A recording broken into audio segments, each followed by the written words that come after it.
কিন্তু তার জীবনে এক গভীর দুঃখ ছিল। তিনি ছিলেন সন্তানহীন। দীর্ঘ প্রতীক্ষার পর সন্তান লাভের আশায় ঋষ্যশৃঙ্গ মুনির সহায়তায় মহাযজ্ঞ করেন রাজা দশরথ, এবং যজ্ঞে সন্তুষ্ট হয়ে স্বয়ং অগ্নিদেব প্রকট হয়ে রাজার হাতে পায়েসের একটি বাটি দেন এবং রানীদের মধ্যে তা ভাগ করে দিতে বলেন। রাজা সেই পায়েসের দুটি ভাগ বড় রানী কৌশল্যা ও মেজ রানী কৈকেয়ীর মধ্যে ভাগ করে দেন। এরপর কৌশল্যা ও কৈকেয়ী তাদের ভাগ থেকে এক ভাগ করে ছোট রানী সুমিত্রাকে দেন। এর কিছুদিন পর জন্ম নিল 4 রাজপুত্র। কৌশল্যার গর্ভে রাম, কৈকেয়ীর গর্ভে ভরত আর সুমিত্রার গর্ভে যমজ, লক্ষ্মণ ও শত্রুঘ্ন। 4 ভাই ছোটবেলা থেকে ছিল সাহসী, বুদ্ধিমান এবং পরস্পরের প্রতি ভীষণ বিরক্ত। শৈশবে তাদের গুরু ছিলেন মহর্ষি বিশ্বামিত্র। গুরু তাদের নিয়ে গেলেন অরণ্যে।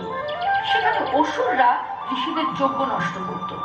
সেখানে রাম, লক্ষ্মণ অসুরদের দমন করে ঋষিদের যজ্ঞ রক্ষা করলেন। সেই প্রথম তাদের বীরত্বে বিস্মিত হন সকলে। এরপর রাম এবং তার ভ্রাতারা যৌবনে পদার্পণ করলেন এবং পৌঁছলেন মিথিলার রাজসভায়। সেখানে রাজা জনকের কন্যা সীতার জন্য স্বয়ংবর সভা বসেছে। শর্ত ছিল, হরধনু তুলতে পারবে সীতা তার গলাতেই মালা পরাবেন। অসংখ্য রাজপুত্র, যোদ্ধা ও রাজারা চেষ্টা করলেন, কিন্তু ধনুক এক চুলও নড়ল না। শেষে রাম সহজেই ধনুক তুললেন এবং টান দিলেন। মুহূর্তের মধ্যে মহাধনুক ভেঙে গেল বজ্রের মতো শব্দ করে।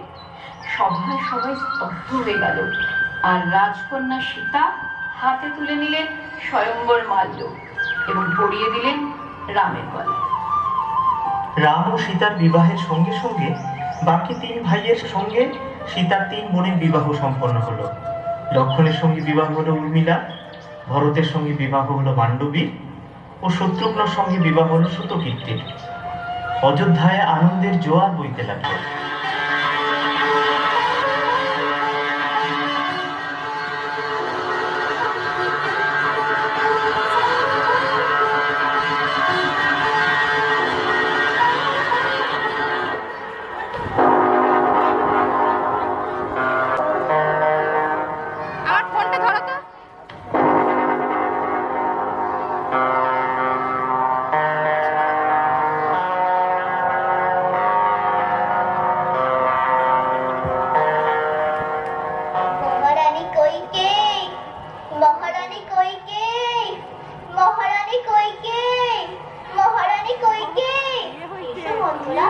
এসো, আজ আমি ভীষণ খুশি। আগামীকাল তোমার রামের রাজ্যাভিষেক হবে। এ না তোমার উপহার। রানী কৈকেয়ী, তুমি এত বোকা কেন? রাম রাজা হবে, তাতে তুমি এত আনন্দিত কেন? রাম তো আমার সবচেয়ে প্রিয় সন্তান। কেন তুমি জানো না? আমি তো রামকে সব থেকে বেশি ভালোবাসি। এটাই তো তোমার সব থেকে বড় ভুল। তুমি নিজের ছেলে ভরতের কথা ভুলে গেলে। ভরত তো যোগ্য, তাহলে ভরতকে কেন রাজার আসনে বসানো হবে না? চুপ করো অত্যাচারী, এসব কি আজে বাজে কথা বলছো মন্তরা? দূর হয়ে যাও আমার চোখের সামনে থেকে। আমায় ভুল বোঝো না রানী কৈকেয়ী। তোমার ছোট টিকে কোলে পিঠে বড় করেছি, তাই তোমার কোনো ক্ষতি হোক আমি চাই না। তার মানে এটাই যে রাম রাজা হলে ভরতকে তার সেবক হয়ে থাকতে হবে, আর রানী কৌশল্যা হয়ে যাবে রাজমাতা, আর তুমি রাজার প্রিয় রানীটিকে হয়ে যাবে রানী কৌশল্যা দাসী। কি বলছো এসব? আমি দাসী হয়ে যাব? হ্যাঁ, সেটাই তো বলছি। তুমি একটু ঠান্ডা মাথায় ভালো করে ভেবে দেখো, আমি যা বলছি তা ঠিক কিনা। এটা একটা ষড়যন্ত্র, দেখছো না? এখন ভরত আর শত্রুঘ্ন মামার বাড়িতে, আর এখনই রামের রাজ্যাভিষেক হবে। কিন্তু রাম তো আমার সবচেয়ে ভীষণ ভালোবাসে। ওর ভাইদেরকেও প্রাণের অধিক ভালোবাসে। রাখো তো আমার ভালোবাসা। রাম রাজা হলে তোমায় আর চিনতেও পারবে না, আর ভাইদেরকেও সব দাস বানিয়ে রাখবে। ভাবো রানী কইকে, ভাবো। আমি তোমার ও ভরতের অন্ধকার ভবিষ্যতের কথা ভেবেই বলছি। মন্থরা, তাহলে উপায়? উপায় একটা আছে। মনে আছে রাজা দশরথ একবার যুদ্ধে খুব আহত হয়েছিলেন, তখন তুমি ওনার দিনরাত সেবা করে সুস্থ করেছিলে। হ্যাঁ, মনে আছে। সেই সময় রাজা তোমায় দুটো বর দিতে চেয়েছিল। হ্যাঁ, তুমি এখন সেই বর দুটো চেয়ে নাও। এক, ভরতকে রাজা করতে হবে। দুই, রামের 14 বছর বনবাস। আর হ্যাঁ, বর দুটো যাওয়ার আগে অবশ্যই রাজার কাছে রামের নামে শপথ করিয়ে নেবে, তাহলে উনি আর কিচ্ছুই করতে পারবেন না। ঠিক আছে, তাই হবে। আমি কোনোভাবেই বড় রানী কৌশল্যার দাসী হতে পারবো না। তাহলে এক্ষুনি এই গহনা খুলে ফেলে মনির বেশ ধারণ করো, মহারাজা আসার আগে।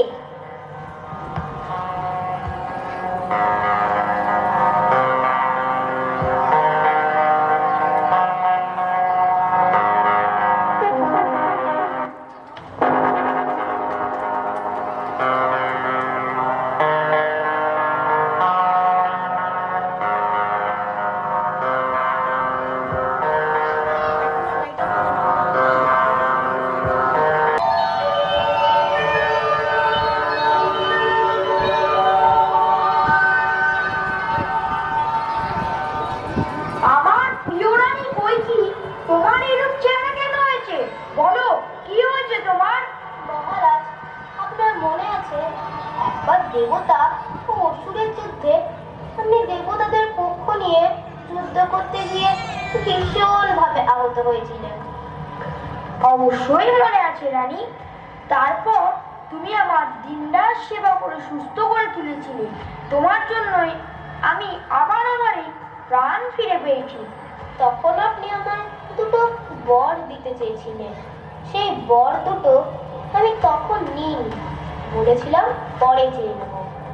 আজ সেই বর দুটো আমার চাই। বলো, কি বর চাও? আগে আপনি শপথ করুন যে দেবেন। আপনার প্রাণাধিক জিনিসের শপথ করে বলুন। আপনি রামের শপথ করে বলুন। আচ্ছা, তাই হবে। আমি রামের শপথ করেই বলছি দেব। কি এমন চাইবে তুমি, যার জন্য এরকম ছেলে মানুষই করছো? মহারাজ, আমার প্রথম বরটি হলো ভরত গজদার রাজা করতে হবে, আর দ্বিতীয় রামকে 14 বছরের জন্য বনবাসে যেতে হবে। কইকি, আপনি শপথ করেছেন মহারাজ রামের নামে, তাই আপনাকে এই বর দুটি দিতেই হবে। কইকি, তুমি এত নিষ্ঠুর কবে থেকে হলে? তুমি তো এরকম ছিলে না। আমি কি তোমায় এতদিন ভুল চিনেছি? তুমি বুঝতে পারছো তুমি কি বলছো? রাম আমার ভাড়াটির পুত্র। রাম, রাম, রাম, রাম, রাম।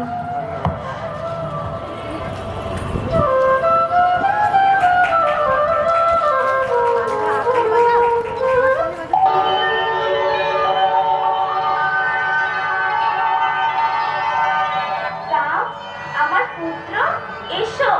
আমি ভীষণ খুশি। কাল তোমার রাজ্যাভিষেক। আমি জানি তুমি তোমার ভাইদের সহযোগিতায় বেশ দক্ষতার সঙ্গে প্রজা পালন করবে। না মাতা, আমি সিংহাসনে বসবো না। ভরত রাজা হবে, আর আমি 14 বছরের জন্য বনবাসে যাব, পিতার আদেশ। আমি এসব কি শুনছি পুত্র? মহারাজ এ আদেশ কিভাবে দিলেন? রানী কইকেয়ী জানেন? এটা রানী কইকেয়ীরই আদেশ মাতা। না, এ হতে পারে না। রাম আমার পুত্র, আমি যে বিশ্বাস করতে পারছি না। ইহা সত্য মাতা। আমি বনবাসে যাওয়ার আগে আপনার অনুমতি নিতে এসেছি। তাহলে আমাকেও সঙ্গে নিয়ে চলো পুত্র, আমিও তোমার সঙ্গে বনবাসে যাব। না মাতা, তা সম্ভব নয়। আপনি আমার সঙ্গে গেলে এখানে পিতাশ্রীকে দেখাশোনা কে করবে? আপনার কর্তব্য এখানে পিতাশ্রীকে যত্ন করা। রাম, এই কি শুনছি দাদা? অনুজ, যা শুনছো একদম ঠিক। দাদা, তাহলে আমি আপনার সঙ্গে বনবাসে যাব, আপনার সেবক হয়ে। আপনি আমার বাধা দেবেন না। তা কিভাবে সম্ভব ভাই? মাতা সুমিত্রার অনুমতি না নিয়ে তুমি যেতে পারো না। মাতা সুমিত্রা অবশ্যই অনুমতি দেবে। লক্ষণ, তুমি তোমার দাদার সঙ্গে যাও, আর এই 14 বছর তুমি তোমার দাদার সেবা করবে, বিপদ থেকে রক্ষা করবে। রাম ও সীতা রাত্রে যখন ঘুমাবে তখন তুমি ওদের পাহারা দেবে। মাতা, আপনি আমাকে গর্বিত করলেন। কিন্তু আমি তখনই গর্বিত বোধ করব যখন 14 বছর পর শুনবো তুমি তোমার দাদার সেবায় কোনো ত্রুটি রাখোনি। আজ থেকে সীতা তোমার মাতা ও রাম তোমার পিতা। সুমিত্রা, তুমি ধন্য, ধন্য তোমার বিচার। তোমার 2 পুত্রকে তুমি রামের জন্য সমর্পণ করে দিচ্ছ। তোমার অনুপম ত্যাগ, মহান বিচার দেখে আমার দুর্বল মনে ভরসা ফিরে এসেছে। না দিদি, মহান তো তুমি, তোমার থেকেই তো আমি শিখেছি। বাবা রাম, আমি সুমিত্রা ও উর্মিলার কাছে বচনবদ্ধ। যেভাবে লক্ষণকে নিয়ে যাচ্ছ সেভাবেই ফিরিয়ে এনে। মাতা, তুমি চিন্তা করো না, লক্ষণকে আমি প্রাণের থেকেও বেশি আগলে রাখবো।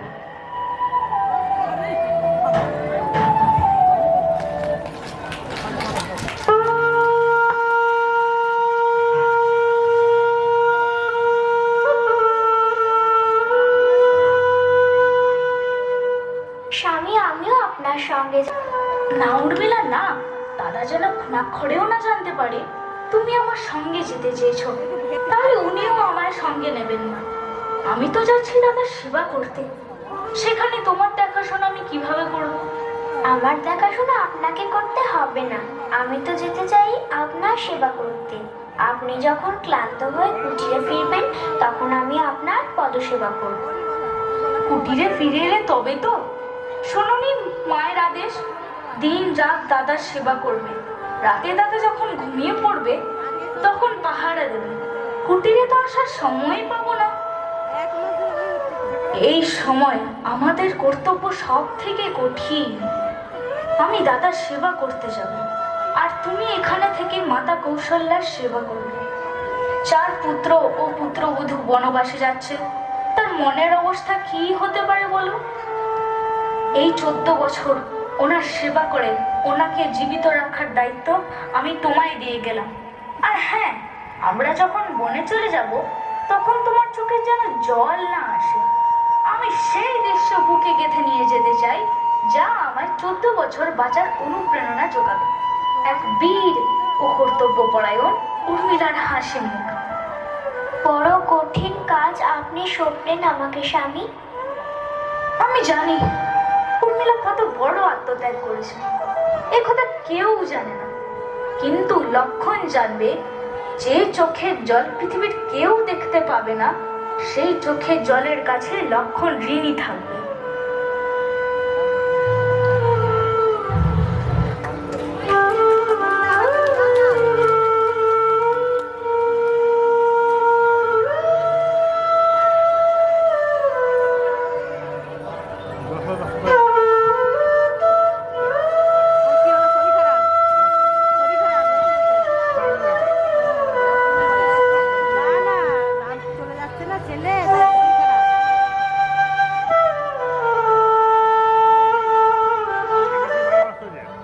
রামের সঙ্গে বনবাসে যাওয়ার সিদ্ধান্ত নিলেন তার পত্নী সীতা এবং প্রিয় ভ্রাতা লক্ষ্মণ। তারা রাজবেশ ত্যাগ করলেন। বনবাসের পথে তারা যাত্রা শুরু করলেন। নগরীর মানুষ ভিড় জমালেন রামের বিদায় যাত্রায়। সবার চোখে জল, মুখে একটাই বাক্য, রাম ছাড়া অযোধ্যা শূন্য। চোখের জলে রাম, লক্ষ্মণ, সীতাকে সকলে বিদায় দিলেন। রামের বিদায়ের সঙ্গে সঙ্গে পুত্র শোকে কাতর হয়ে রাজা দশরথ শয্যাশায়ী হলেন। তিনি ভীষণই অসুস্থ হয়ে পড়লেন। তিনি এতটাই শোকাতুর হয়ে পড়েছিলেন যে পুত্র শোকের তীব্র আঘাতে তিনি মৃত্যুবরণ করলেন। অযোধ্যায় নেমে এলো অন্ধকার শোকের ছায়া।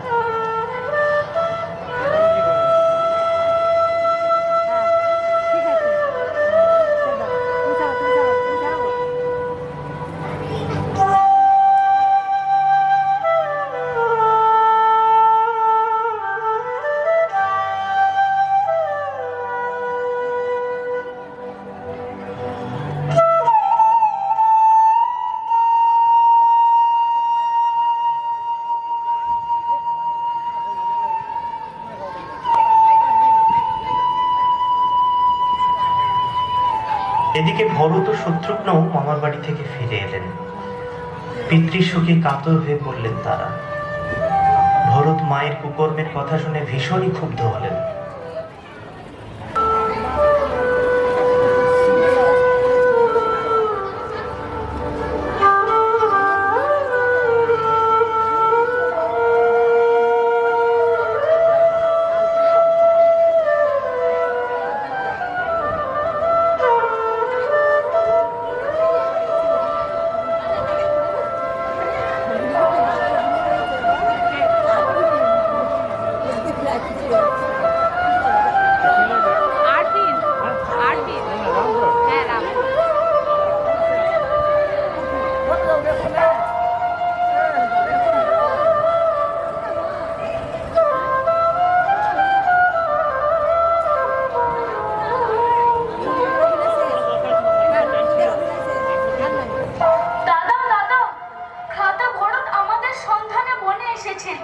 সঙ্গে সেনাও আছে, হয়তো আমাদের মেরে ফেলতে এসেছে।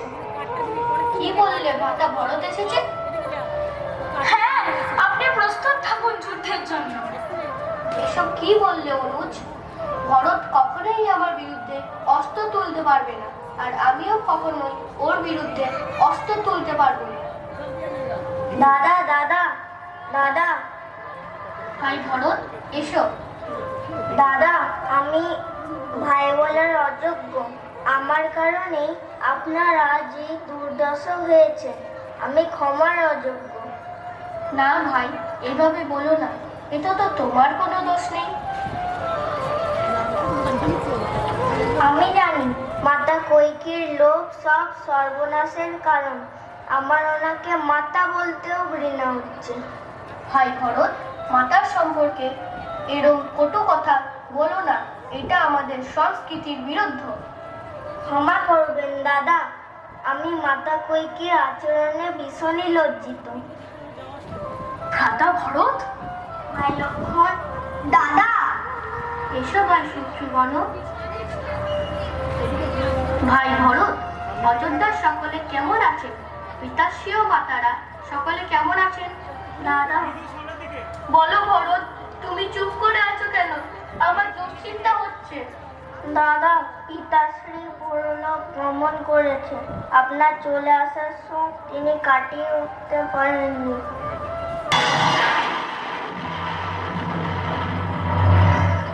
এ কি খবর শোনালে ভরত? দাদা, দাদা, আমি আপনাকে রাজ্যে ফিরিয়ে নিয়ে যেতে এসেছি। অযোধ্যার সিংহাসন আপনার জন্য অপেক্ষা করছে। আমাদের 3 মাতা ও কুলপুরোহিত এসছেন আপনাকে ফিরিয়ে নিয়ে যেতে। তারা সকলেই নদীর ধারে শিবিরে অপেক্ষা করছে। না ভরত, তা হয় না। আমি পিতাশ্রীর কাছে বচনবদ্ধ।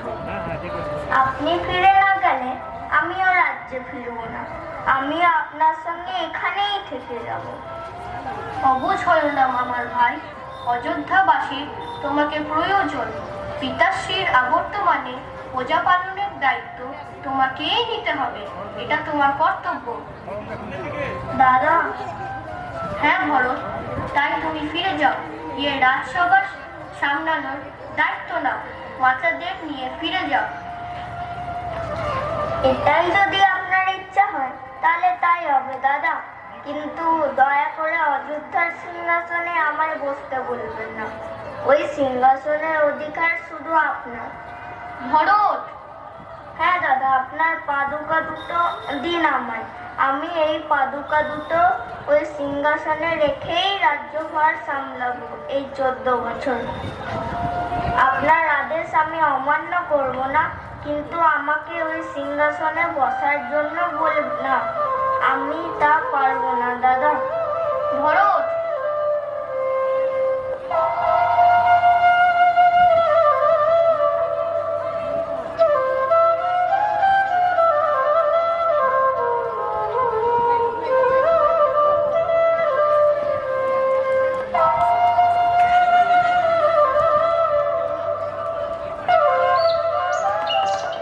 রাম, লক্ষ্মণ ও সীতা বনে ঘুরতে ঘুরতে একদিন দণ্ডকারণ্যে এলেন এবং সেখানে বসবাস শুরু করলেন। একদিন লঙ্কার রাজা রাবণের বোন শূর্পণখা সেখানে এসে উপস্থিত হলো।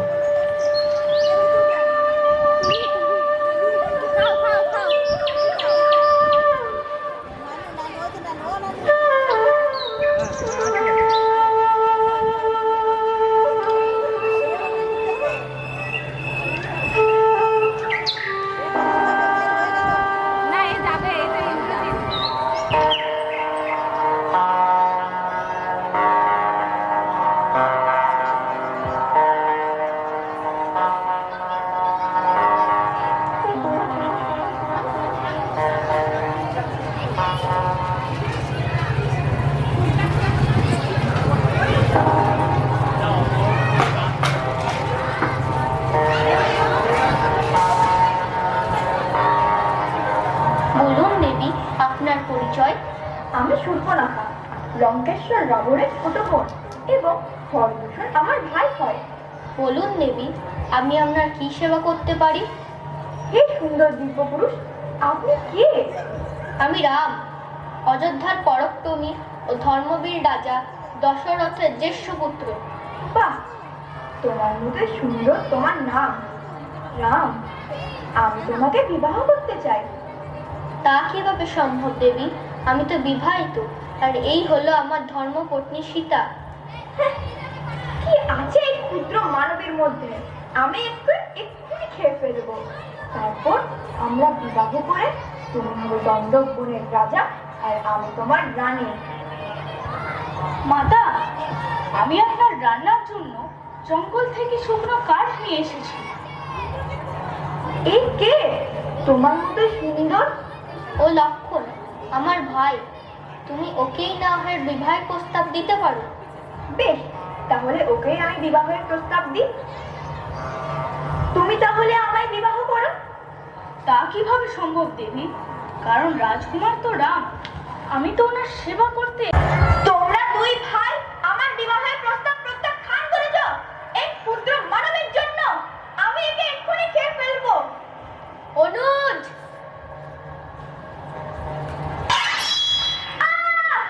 রক্ত! আমার নাক কেটে দিয়েছো। তোমরা জানো না আমি কে? আমি লঙ্কেশ্বর রাবণের বোন। ভরদূষণ আমার ভাই হয়। আমি এক্ষুনি ওদের গিয়ে বলবো, আর তারপর ওরা তোমাদের বধ করে দেবে।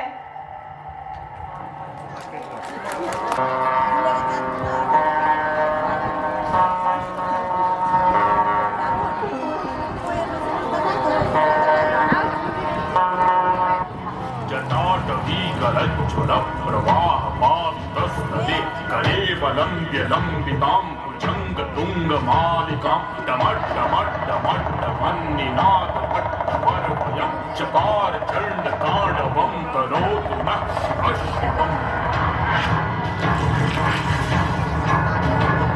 जटाकटाह सम्भ्रमभ्रमन्निलिम्प निर्झरी विलोलवीचि वल्लरी विराजमान मूर्धनि धगद्धगद्धगज्ज्वलल्ललाटपट्टपावके किशोर चन्द्रशेखरे रतिः प्रतिक्षणं मम।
মনুষ্য। এক মনুষ্য অসম্ভব। খরদূষণ বীর পরাক্রমে আমার থেকে কোনো অংশে কম নয়। এক মনুষ্য ওদের মেরে ফেললো, এটা আমি বিশ্বাস করি না। তুমি কেন চুপ করে আছো? শূর্পণখা যা বলছে তা সত্য? হ্যাঁ মহারাজ, ইহা সত্য। তার মানে এইসব দেবতাদের ষড়যন্ত্র। এক মনুষ্যের ছদ্মবেশে ওরা আমাদের সীমানায় আক্রমণ করেছে। বলো, কোন কোন দেবতা ছিল? ইন্দ্র নিশ্চয়ই ছিল। পিতাশ্রী, এই দেবতাদের তাড়া করা অনেক দিন হয়ে গেছে। ওরা কি তিলক বিজয় লঙ্কেশ্বরের শক্তি ভুলে গেছে? ইন্দ্র কি ভুলে গেছে মেঘনাথের নাম ইন্দ্রজিৎ কেন? আজ্ঞা দিন পিতাশ্রী, ওই দেবতাদের বেঁধে এনে এই সবাই এসে উচিত দণ্ড দেওয়া হবে। না যুবরাজ ইন্দ্রজিৎ, ওই মনুষ্যের সঙ্গে কোনো দেবতা ছিল না, সে একাই ছিল। সে একাই ছিল। সে মন রূপের কোনো তুলনা নেই। কোনো দেবাঙ্গনা, অপ্সরা, কিন্নর অথবা নাগকন্যা রূপের কাছে হেরে যাবে। শূর্পণখা, তুমি এই সময় ওদের এবং ওই স্ত্রীর রূপের কথা আমাকে শোনাবে না। আমাকে ভাবতে দাও কি কারণে ওরা রাবণের শক্তিকে প্রতিদ্বন্দ্বিতা করার দুঃসাহস করছে। এটাই তো আমি বলছি। যখন আমি ওই স্ত্রীকে দেখেছি তখন আমি ভেবেছিলাম যেরকম পৃথিবীর সকল উত্তম বস্তু মহারাজ রাবণের কাছে আছে, তেমনি এই স্ত্রীকে লঙ্কেশ্বরের রাজমহলে সবাই হওয়া উচিত। এইটা ভেবেই আমি ওই স্ত্রীকে আপনার জন্য তুলে আনতে গিয়েছিলাম, কিন্তু ওই দুই ভাই আমার উপর আক্রমণ করে এই দুর্দশা করেছে। যখন আমি তারা ওর স্ত্রীকে ছিনিয়ে আন। রাম ওর স্ত্রীকে খুব ভালোবাসে, তাই স্ত্রীর দুঃখে ও এমনিতেই আত্মরা হয়ে যাবে। তারপর আপনার যে কোনো সৈন্য ওকে সহজেই মেরে ফেলতে পারবে। কিন্তু এটা নীতি বিরুদ্ধ। কিছু নীতি বিরুদ্ধ নয়। ছল, কপট, কৌশল করে গ্রাম থেকে সীতাকে আলাদা করে দাও দাদা। ওর গর্ব ভাঙলে আমার হৃদয় শান্ত হবে। হবে বোন, সেটাই হবে। যদি আপনি স্বয়ং যুদ্ধে গেলে আপনার মান কমে যায়, তাহলে চুরি করে কি আপনার মান সম্মান বেড়ে যাবে মহারাজ? লঙ্কেশ্বর আমার শ্রদ্ধেয় জ্যেষ্ঠ ভ্রাতা, আপনি পরম জ্ঞানী, পরম তেজময় তপস্বী, উচ্চ ব্রাহ্মণ কুলে জন্মেও ক্ষত্রিয়দের মতোই পরাক্রমী। আপনি তপস্যা করে এই শক্তি পেয়েছেন। অধর্মের পথে চলে নিজেকে কলঙ্কিত করবেন না। ধর্ম আর অধর্মের বিচার শক্তিহীনরা করে, শক্তিশালী যা করে তাই ধর্ম। কিন্তু ব্যাস, আমি আর কোনো তর্ক বিতর্ক শুনবো না।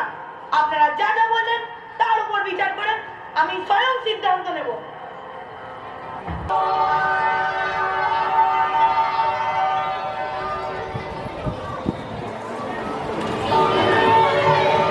বাহ, কি সুন্দর হরিণটা! আর্যপুত্র, আর্যপুত্র, লক্ষণ, লক্ষণ, আসুন, তাড়াতাড়ি আসুন। কি হয়েছে শীতে? অলৌকিক মৃগ আমাদের আশ্রমের পাশে ঘুরছে। অলৌকিক মৃগ? হ্যাঁ, আসুন আসুন, দেখুন, কি সুন্দর দেখতে। যেন মনে হয় সোনা দিয়ে তৈরি। মৃগটিকে ধরে আনতে যাচ্ছি, তুমি ততক্ষণ তোমার মাতার রক্ষা করবে। যথাজ্ঞা দাদা।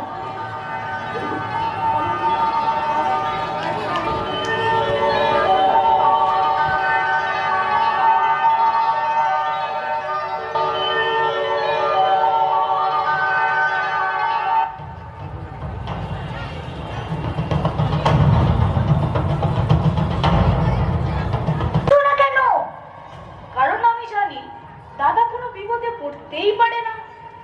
আপনার স্বামীকে দেব, অসুর, নাগ, দানব কেউ পরাজিত করতে পারবে না। এটা দাদার আওয়াজ নয়, নিশ্চয়ই কোনো প্রতারণা। আপনি শান্ত হন। যার স্বামী বিপদে পড়েছে, সাহায্য চাইছে, সে কিভাবে? তুমি যদি এক্ষুনি না যাও তোমার দাদার কাছে, তাহলে তুমি আমার মৃত্যু দেখবে। মাতা, দাদা আমায় ক্ষমা করুন। মাতা, আপনি কুটিরের ভেতর প্রবেশ করুন।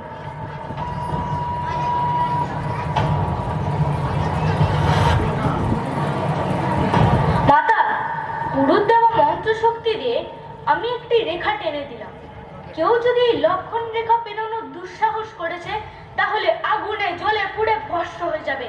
যে কোনো পরিস্থিতি পরিস্থিতিতেই দাদা না আসা পর্যন্ত এই রেখার বাইরে পা রাখবেন না। হে মনের দেবতা, সমস্ত প্রাণীদের বলছি, মাতা সীতাকে আপনাদের ভরসায় রেখে যাচ্ছি, আপনারা ওনাকে রক্ষা করবেন।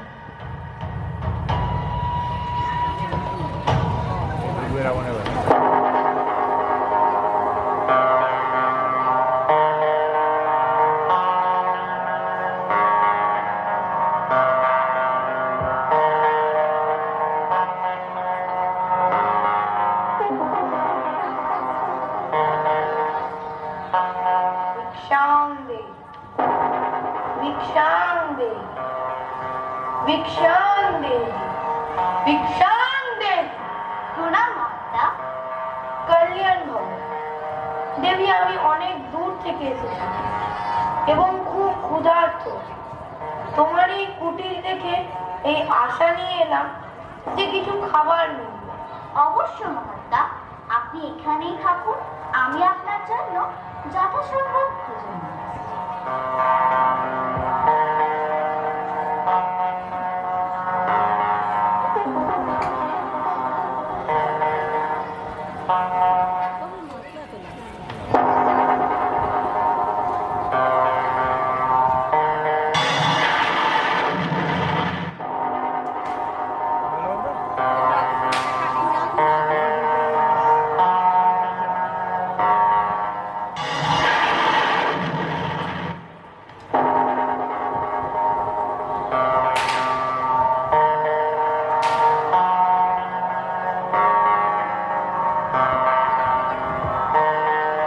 মনিরাজ, এই নিন আপনার ভোজন। আমি তো এখানে আসন গ্রহণ করেছি এবং খুব ক্লান্ত, তাই তুমি এখানে এসেই দিয়েছো। কৃপা, আপনাকে এখানে আসতে হবে। আমি বড়ই ক্লান্ত, বারবার উঠতে খুব কষ্ট। যা কিছু দেবে এখানে এসেই দিয়ে যাও। মহাত্মা, আমি এই সীমার বাইরে যেতে পারবো না, আপনাকেই কষ্ট করতে হবে। দেবী, তুমি বোধহয় কোনো আর্য কন্যা নও। দাঁড়ে আসা অতিথি ভগবানের রূপ হয়, আর তুমি আমার অপমান করছো। না না, অতিথি দেবতা, আমি আপনার অপমান করছি না। আসলে আমার দেবর আমার সুরক্ষার জন্য একটি রেখা টেনে দিয়ে গেছে আর বলে গেছে। ব্যাস, অনেক হয়েছে। তুমি বারবার অপমান করছো আমাকে, দূর থেকে খাবার দিচ্ছ আমায়, জানো আমি কোনো পশু পাখি। এরকম সাধু সন্ন্যাসীকে তুমি অপমান করছো। ঠিক আছে, ক্ষুধার্তই চলে যাবো, আর যাওয়ার আগে অভিশাপ দিয়ে যাব। আমি এখন দিব্য চোখ দিয়ে দেখছি তোমার স্বামী স্বর্ণমৃগ শিকার করছে।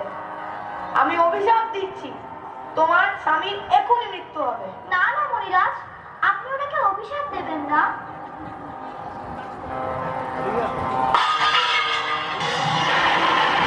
ছাড়ুন ছাড়ুন, কে আপনি সাধু ছদ্মবেশে? লঙ্কাপতি রাবণ, ছেড়ে দে আমায় ধূর্ত, নাহলে আমার স্বামী এক বান মেরে তোর লঙ্কা জ্বালিয়ে দেবে।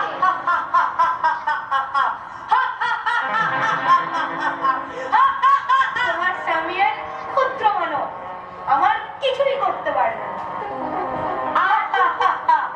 আর্যপুত্র, আর্যপুত্র, লক্ষণ, লক্ষণ, আমাকে বাঁচাও, আমাকে বাঁচাও।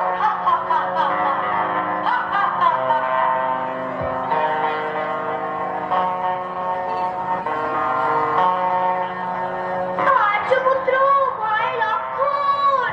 থামো রাবণ, তুমি থামো। মহাপ্রাণ জটায়ু, আমাকে এই পাপীর রাবণের থেকে রক্ষা করুন। আর্যপুত্র ভাই লক্ষণকে খবর দিন।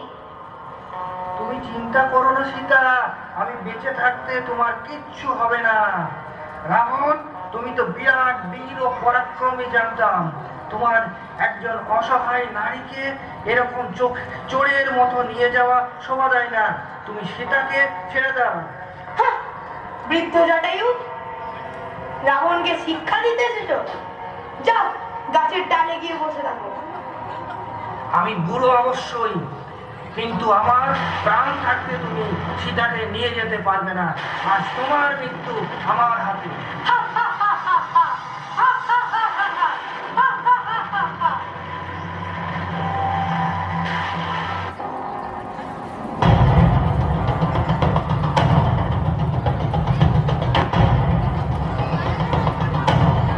শীতে শীতে শীতে মাতা মাতা মাতা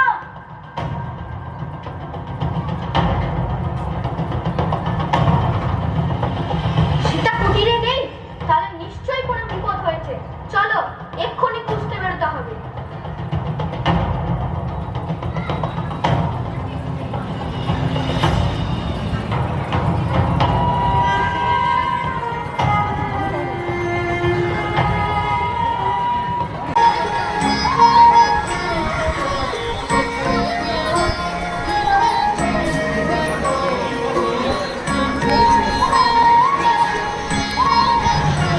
আপনারা কারা? আমি রাম, আর এই আমার ভাই লক্ষণ। রাম, লক্ষণ, আপনারা এসেছেন? আমাকে ক্ষমা করে দিন প্রভু, আমি আপনাদের চিনতে পারিনি। আসুন আসুন আমার সঙ্গে, আসুন আমার প্রভু। আপনার চরণ স্পর্শে আমার কুটির পবিত্র হলো। আমি আপনাদের পা ধুইয়া দিচ্ছি। না না, এর আর প্রয়োজন নেই। তোমার স্নেহ ভরা দৃষ্টিতে আমি আগেই পবিত্র হয়ে গেছি। আমি আপনাদের জন্য ফল নিয়ে আসছি। আপনারা খুব ক্ষুধার্ত। আমি জানতাম আপনি একদিন আসবেন প্রভু। খান প্রভু ফলগুলো, খুব মিষ্টি। আমি সব চেখে চেখে দেখেছি।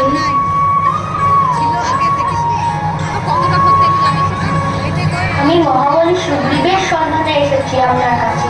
প্রভু, আপনাকে দনু নামের বক্তব্য যা শুনিয়েছে তা সত্য। আপনি মহাবলী সুগ্রীবের সহায়তা পেলে রাবণকে অবশ্যই হারাতে পারবেন। মহাবলী সুগ্রীব বিশ্বমুখ পর্বতে তার সহযোগীদের সঙ্গে আছেন, যার মধ্যে আপনার এক ভক্তও আছে, নাম হনুমান।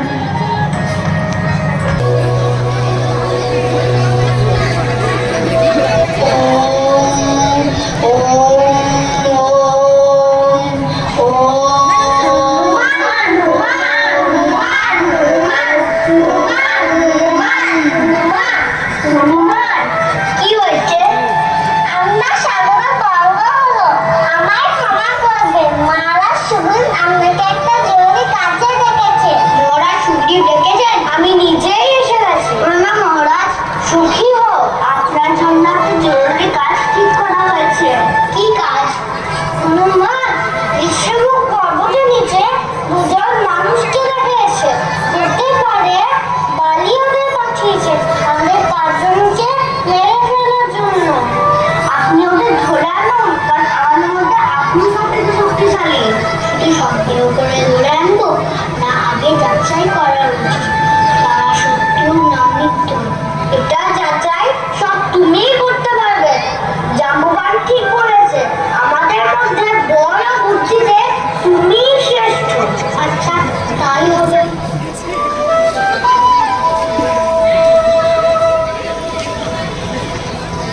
হনুমান ছদ্মবেশ ধারণ করল।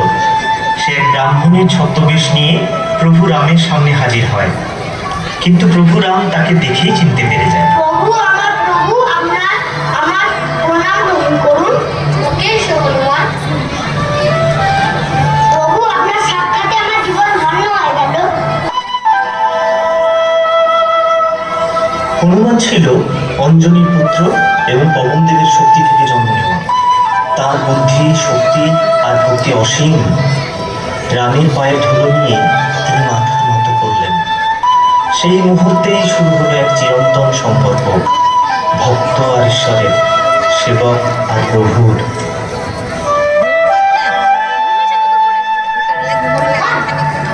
আমাদের ঋষ্যমুখ পর্বতে নিয়ে চলো, মহাবলী সুগ্রীবের কাছে। অবশ্যই প্রভু, আপনারা আমার দুই কাঁধে চেপে বসুন, আমি আপনাদেরকে আকাশ পথে নিয়ে যাচ্ছি।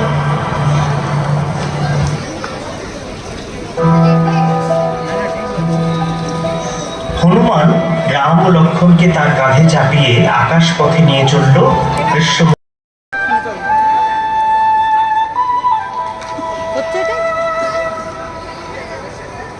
হে রঘুনন্দন, ইনি হলেন মহারাজ সুগ্রীব, আর মহারাজ ইনি হলেন রঘুনন্দন শ্রীরামচন্দ্র, আর উনি হলেন ছোট ভাই লক্ষণ। আমি সূর্যপুত্র সুগ্রীব, আপনাকে প্রণাম। মহারাজ সুগ্রীব, আপনাকেও প্রণাম। আসন গ্রহণ করুন প্রভু। ধন্যবাদ। হে রাঘব, ইনি আমার মন্ত্রী বৃক্ষরাজ জাম্বুবান, নল আর নীল আর হনুমান সহ সকলেই খুব বীর ও বুদ্ধিমান। এরা সবাই আমার অনুগত। আপনি বড়ই ভাগ্যবান, কেননা এরকম মন্ত্রী ও সহযোগী পাওয়া দুর্লভ, যারা নিঃস্বার্থ, সাহসী ও রাজার হিতৈষী। হে রঘুনন্দন, আপনার কথায় আমরা নিজেদের সম্মানিত বোধ করছি। হে রাঘব, আমি আপনাকে কিছু দেখাতে চাই। এ তো সীতার গহনা। লক্ষণ, দেখো দেখো। হ্যাঁ দাদা, এ তো মাতার গহনা। যখন রাবণ মাতা সীতাকে নিয়ে আকাশ পথে যাচ্ছিল, তখন মাতা সীতা এগুলো নিচে ছুঁড়ে ফেলেছিলেন আমাদের দেখে। সুগ্রীব, তুমি জানো রাবণ কোন পথে গেছে? হ্যাঁ প্রভু, সে দক্ষিণ দিকে গেছে। আমি আমার বানর সেনা দিয়ে আপনাকে অবশ্যই সাহায্য করব মাতার খোঁজ করতে।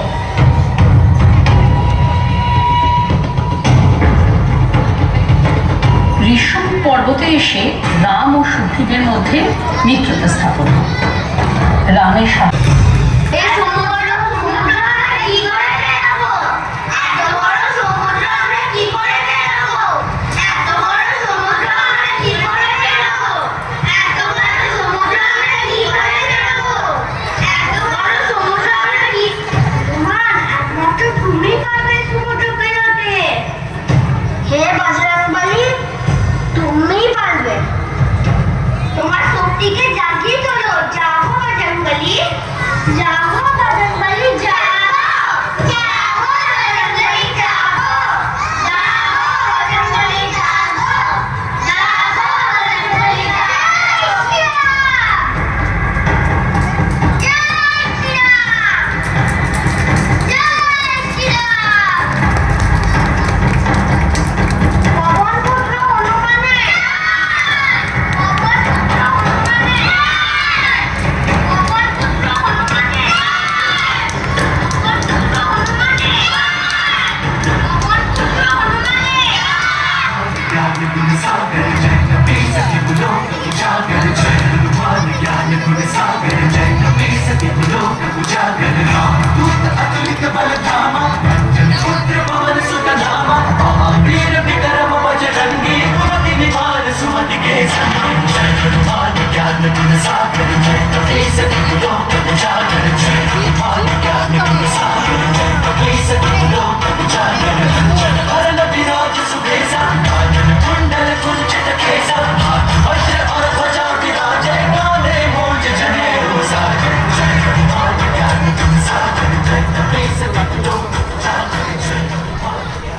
টানা অনেকক্ষণ ভিডিও করবো তো।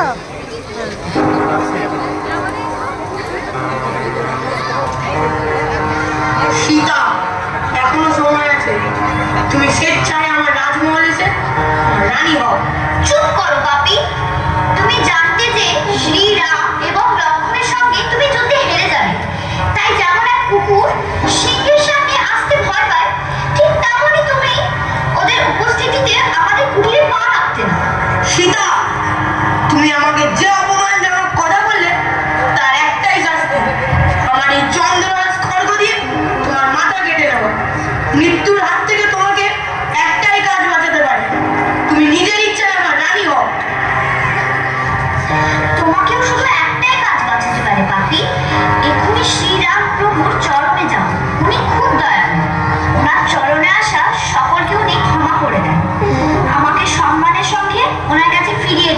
নাহলে পুরো লঙ্কা ধ্বংস হয়ে যাবে, তোমার পুরো রাক্ষস কুল ধ্বংস হয়ে যাবে। সীতা নিজের মৃত্যুকে ডেকে এলো না। যদি আমার মৃত্যু আসে তাহলে তো আমার সবই দুঃখ বুঝে যাবে।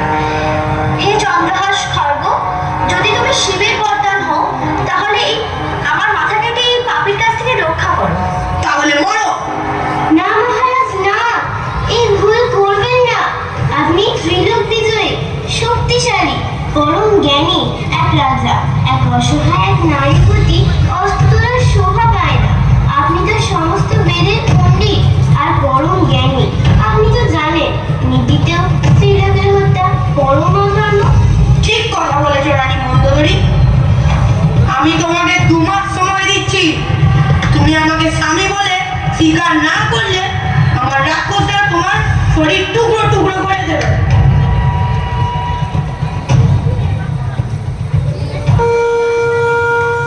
রাক্ষসীদের মধ্যে ত্রিজটা নামে এক রাক্ষসী ছিল, যে সীতাকে কন্যার মতোই স্নেহ করত।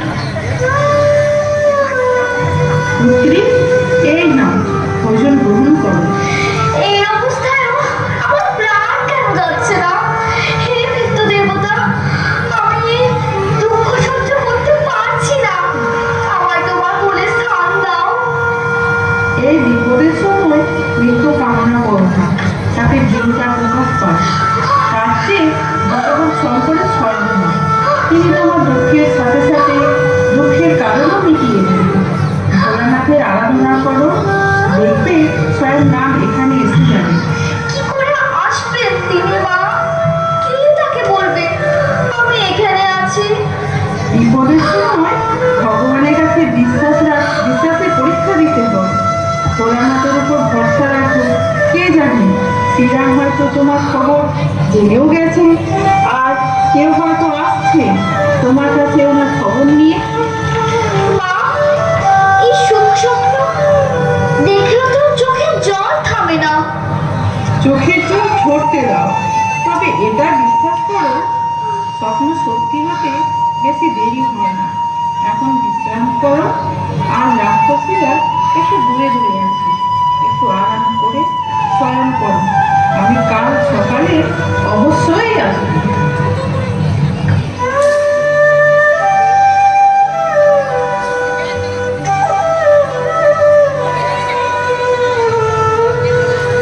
ওদিকে হনুমান লঙ্কা এসে সীতার খোঁজ করতে করতে অশোক বাটিকা এসে উপস্থিত হয়।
সামনে আসুন, যে এতক্ষণ ধরে আমার স্বামীর কথা শোনাচ্ছিলেন।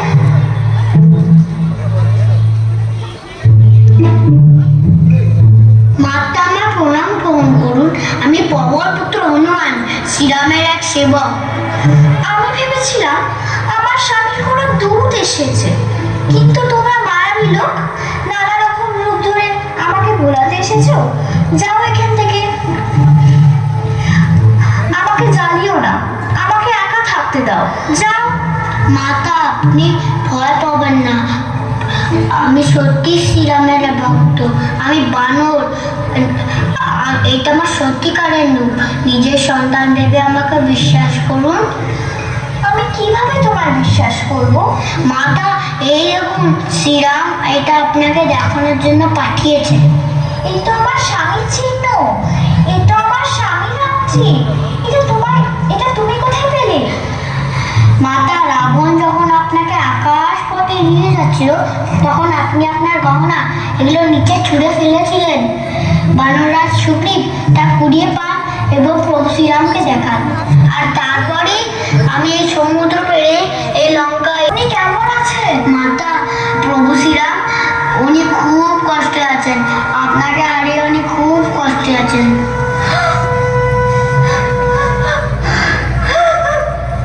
মাতা, আপনি চিন্তা করবেন না, প্রভু শ্রীরাম খুব তাড়াতাড়ি চলে আসবেন।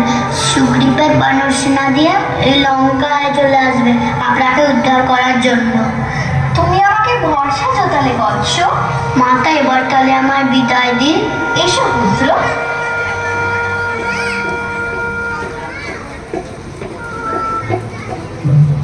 যাওয়ার আগে একটু পার্কে যায়। ফলকে যায় ওই যে ইয়েটা নেবে কলাটা ওই জন্য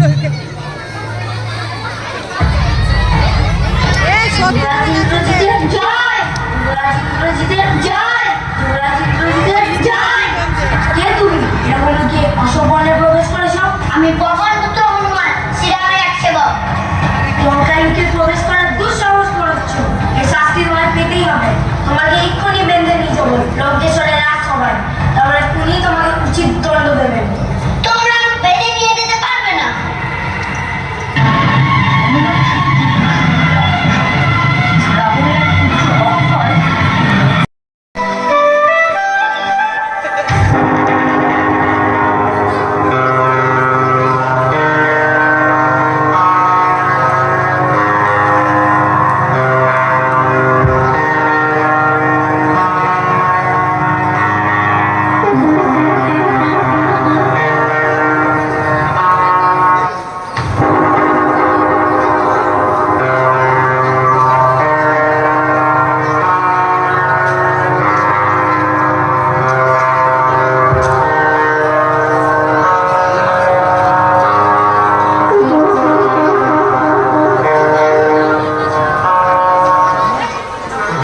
যুবরাজ ইন্দ্রজিৎ, ভাই বিভীষণ, সেনাপতি অকম্পন এবং মন্ত্রিমণ্ডল, আপনারা শুনেছেন ওই দুই ভাই রাম ও লক্ষ্মণ কিষ্কিন্ধর বানর সেনা নিয়ে সমুদ্রের ওই পারে পৌঁছে গেছে।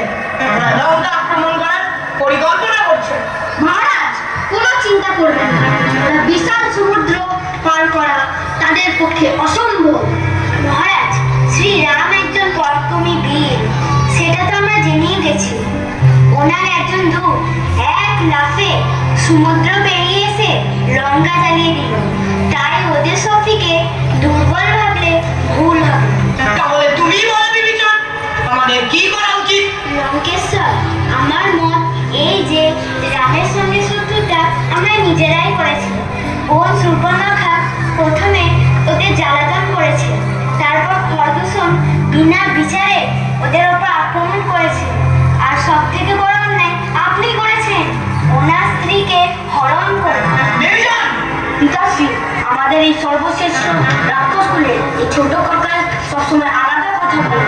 এই মানুষ বানররা আমাদের ধারে কাছে এলে ওদের টিপে মেরে ফেলবো। ইন্দ্রজিৎ, এত অহংকার করো না। শ্রীরাম ভীষণ শক্তিশালী যোদ্ধা, আমাদের এই রাক্ষসকুলকে বাঁচানোর জন্যই বলছে। এখনো সময় আছে, ওনার স্ত্রীকে ওনার কাছে ফিরিয়ে দিয়ে মিত্রতা করুন। বিভীষণ, তুমি কি ভয় পেয়েছো? আমি তোমার প্রস্তাবে রাজি নই।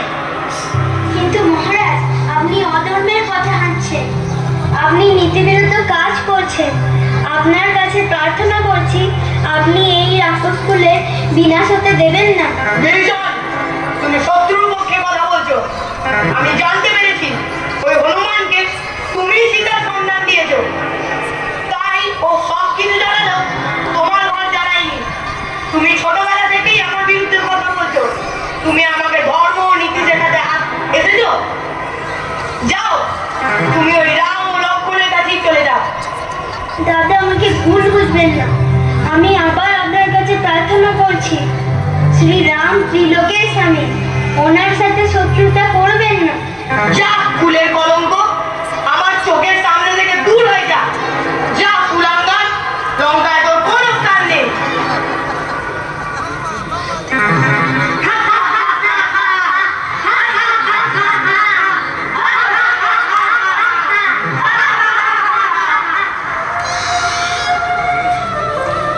আমাকে যারা উপহাস করছো তাদের জন্য আমার দয়া হচ্ছে। আমি তোমাদের সকলের বিনাশ দেখতে পাচ্ছি। শাস্ত্রে বলে বিনাশকালে বুদ্ধিভ্রষ্ট। বিভীষণ রাবণের কাছে অপমানিত, লাঞ্ছিত হয়ে রাগে দুঃখে অপমানে লঙ্কা ত্যাগ করলেন সমুদ্র দেবতার কাছে। কিন্তু সমুদ্র দেবতা তবুও দেখা দিলেন না। তখন রাম রেগে গিয়ে সমুদ্রকে শুকিয়ে ফেলার জন্য ব্রহ্মাস্ত্র তুলে দিলেন।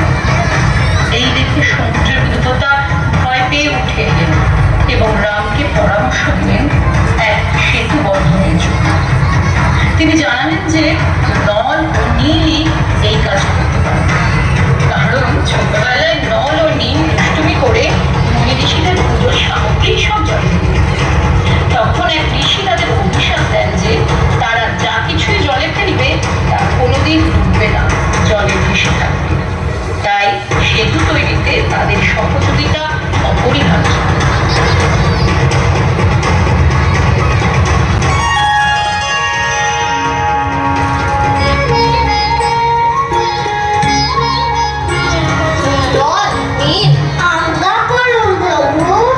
বিশ্বকর্মানন্দন, আপনারা এখনো আপনাদের মহান শিল্পকর্মকে লুকিয়ে রেখেছেন। ক্ষমা করুন প্রভু, আমরা আমাদের চিন্তাভাবনার আঙ্গ অনুসারে কেউ জিজ্ঞাসা না করলে আমাদের গুণের বলায় করি না। আমাদের আশীর্বাদ করুন, আমরা সব বানরকে নিয়ে সেতু বানানোর কাজ শুরু করে দিই। সমস্যা শীঘ্র সবরি, তোমার বানরদের বলো সেতু বন্ধনের কাজ শুরু করে দিই এবং সব কাজ নল ও নীলের আজ্ঞা অনুসারে হবে। আপনার আজ্ঞার যথাযোগ্য পালন হবে। এই পবিত্র স্থানে আপনারা যতক্ষণ সেতু বন্ধনের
সেতুবন্ধনের কাজ শেষ হল।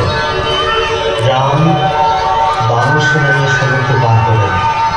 কথিত আছে, যেহেতু রাম সেই স্থানে উনি ভূ রচনা শুরু করে দিয়েছেন। আচ্ছা, উনি কি ভাবছেন আগে আমরা আক্রমণ করব না উনি আক্রমণ করবেন আমাদের উপর?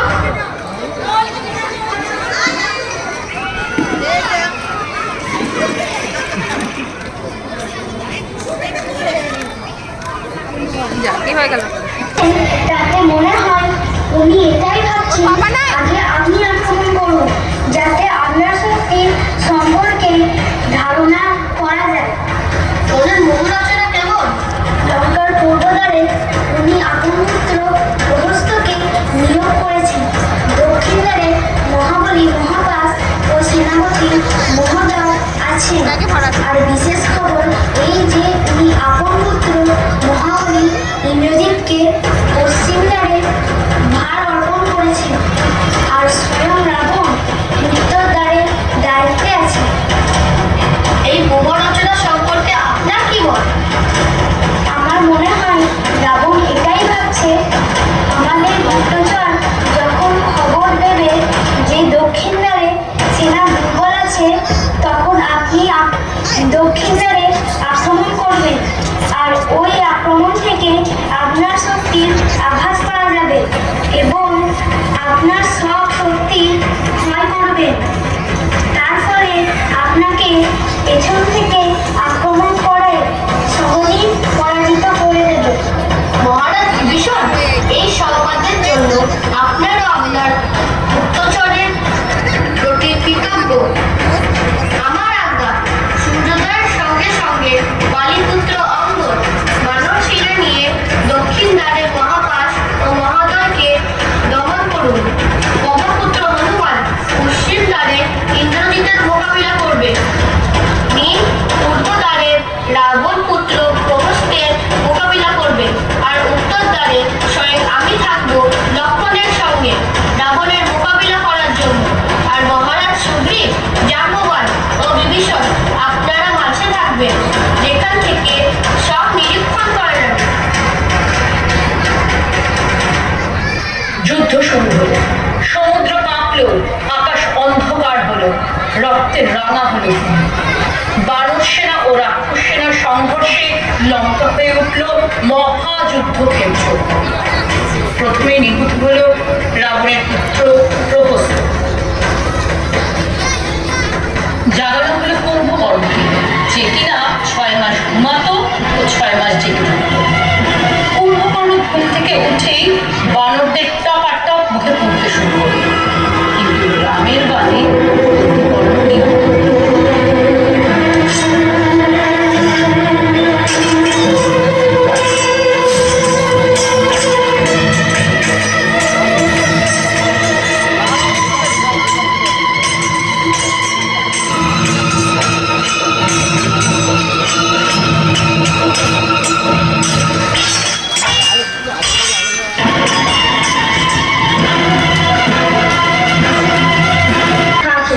দাঁড়াও, প্রভু রামের কাছে যাওয়ার আগে আমার সঙ্গে যুদ্ধ করতে হবে। হা হা হা হা হা। হা হা হা হা হা। হা হা হা হা হা। হা হা হা হা হা। আজ তোমাদের নয়, আজ আমি রাম ও লক্ষ্মণকে বধ করতে এসেছি। কোথায় লক্ষ্মণ? সে কি ভয় পেয়েছে?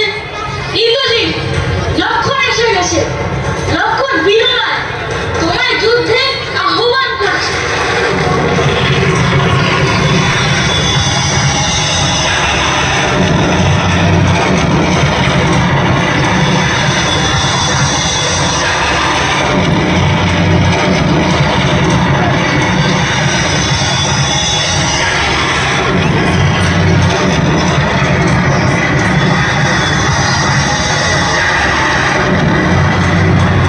মহাবলী জাম্ববান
নমামি নারায়ণায় তুভ্যং নমামি নারায়ণায় তুভ্যং নমামি জগদীশ্বরায় হে লক্ষ্মীকান্ত। হনুমান নিয়ে এলেন বিষ্ণুর বাহন গরুড়কে। গরুড় এসে রাম ও লক্ষ্মণকে নাগপাশ থেকে মুক্ত করেন। রাম লক্ষ্মণের জ্ঞান ফিরে এলে আবার যুদ্ধ শুরু হয়। এবার ইন্দ্রজিৎ লক্ষ্মণের উপর প্রয়োগ করে 34 অস্ত্র।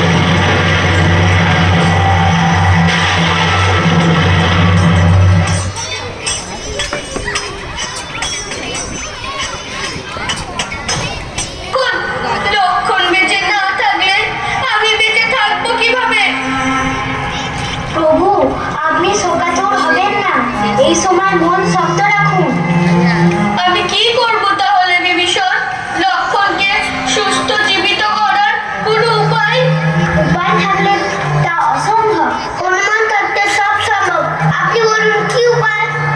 লঙ্কার রাজবৈদ্য সুসেনকে আনলে তিনি কোনো উপায় বলতে পারবেন, কিন্তু তাকে লঙ্কার বাইরে আনা দুষ্কর। চারিদিকে কড়া প্রহরী আছে। অসম্ভবকে সম্ভব আমি করব। আপনি বলুন তিনি লঙ্কার কোথায় থাকেন? লঙ্কার উত্তর পশ্চিম দ্বারে বনস্পতি ভবনে যিনি থাকেন। আমি ওনাকে এক্ষুনি নিয়ে আসছি।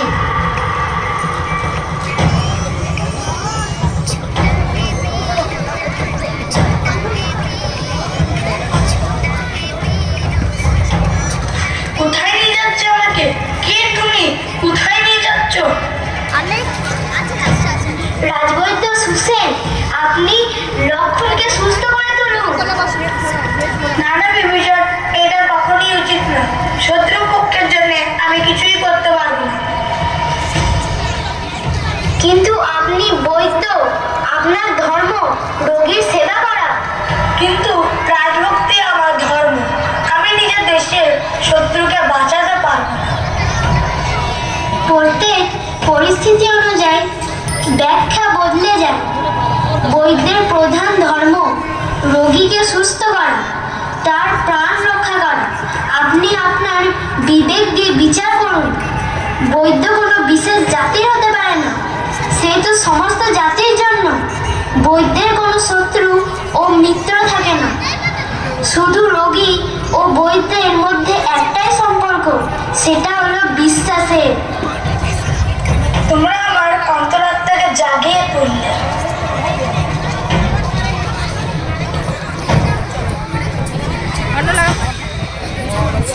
রাজবৈদ্য সুসেন, কোনো উপায় আছে? হিমালয় পর্বত থেকে 4টে ওষুধি আনতে হবে। বিশল্যকরণী, সুবর্ণকরণী, সন্ধানী ও মিত্রসূচি। আর এগুলি সব সূর্যোদয়ের আগেই আনতে হবে। প্রভু, আমি নিশ্চিত বচন এটা পারবে। হ্যাঁ প্রভু, হনুমান এটা অবশ্যই পারবে। হনুমান, তুমি এই কার্য করতে পারবে? প্রভু, রবি কখনো ভাবে না, শুধু কাজ করে যায়। আপনি আজ্ঞা তো দিন। এসো হনুমান। জয় শ্রীরাম, জয় শ্রীরাম, জয় শ্রীরাম। ওই তো হনুমান চলে এসছে। হনুমান, তুমি তো পুরো বন্ধমাদন পর্বত তুলে নিয়ে এসেছো। হনুমান, এ কি করেছো? কি করবো প্রভু, আমি ওষুধি গাছগুলো চিনতে পারিনি, তাই আমি পুরো পর্বতই নিয়ে চলে এসেছি। ঠিক আছে, আমি খুঁজে নিচ্ছি। কোথায় খুঁজি? কোথায় খুঁজি? আমার বীর ধনুক কোথায়? ওই সংকটে এসেছি। প্রাণ ফিরে পেয়েছো। লোক পুনর্জীবন লাভ। পারবে না, পারবে।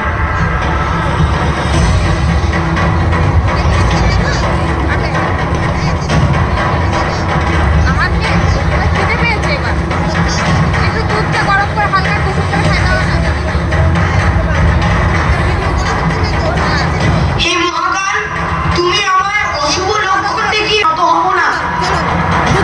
আমার এই শক্তি আমার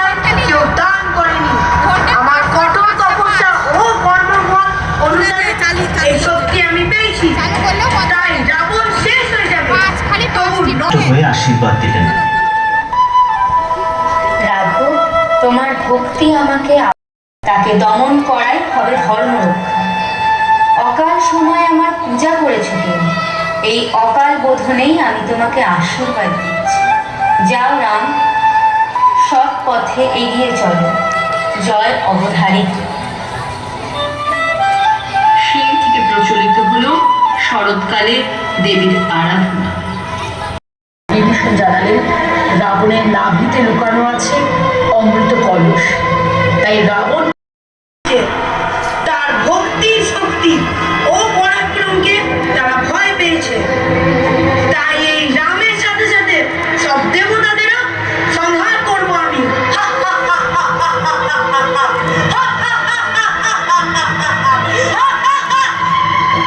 রাবণ, তোমার অন্তিম সময় এসে গেছে।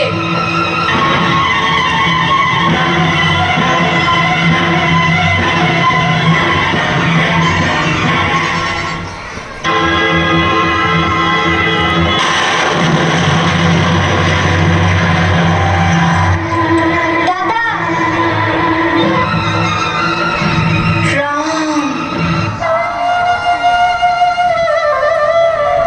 তুমি ভেবেছো দেবতারা তোমার পতনের ষড়যন্ত্র রচনা করেছে, কিন্তু তোমার পতন তুমি নিজেই ডেকে এনেছো রাবণ।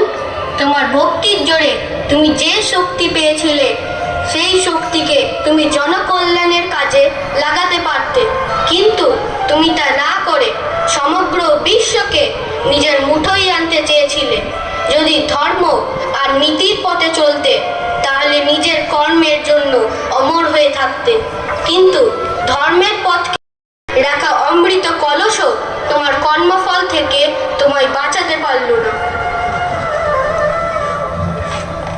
দাদা, আপনি যদি আমার পরামর্শ শুনতেন, তাহলে আপনার মৃত্যুর কলঙ্ক আমার মাথায় লাগতো না। আপনি যদি ধর্ম ও নীতির পথে চলতেন, তাহলে আমাকেও জগৎ সংসারের কাছে বিশ্বাসঘাতকের কলঙ্ক পেতে হতো না। রাম,